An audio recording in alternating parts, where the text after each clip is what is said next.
আমাদের শ্রাবণের প্রথম সোমবার। বহু দূর দূরান্ত থেকে ভক্তরা আসছে জল দেওয়ার জন্য।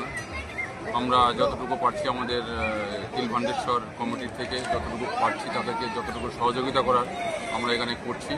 এবং এখানে আমাদের পুলিশ প্রশাসন আছে, ওরাও ওতপ্রোতভাবে আমাদের সঙ্গে যুক্ত আছেন। এবং আমাদের ইলেকট্রিক দপ্তর যে এসএস আছেন তিনিও আমাদের সঙ্গে মানে যোগাযোগ রাখছেন লাইন সম্বন্ধে, কখন কোনটার প্রয়োজন সেটা তিনি করছেন এসএস স্যার। কোথায় হচ্ছে এটা? এটা শিবডাঙ্গিতে তিলভান্ডেশ্বর শিব মন্দিরে মধ্যবর্তী অঞ্চল বাংলাদেশ। কতদিন ধরে এটা? গোটা শ্রাবণ মাস চলবে। গোটা শ্রাবণ মাসের সোমবার করে তো হবেই, তাছাড়া প্রতিদিনই হবে, কিন্তু সোমবার করেই বেশি ভিড় হচ্ছে আর কি। এটা কতদিন ধরে পূজাটা হয়, মানে কত বছরের পুরনো পূজাটা?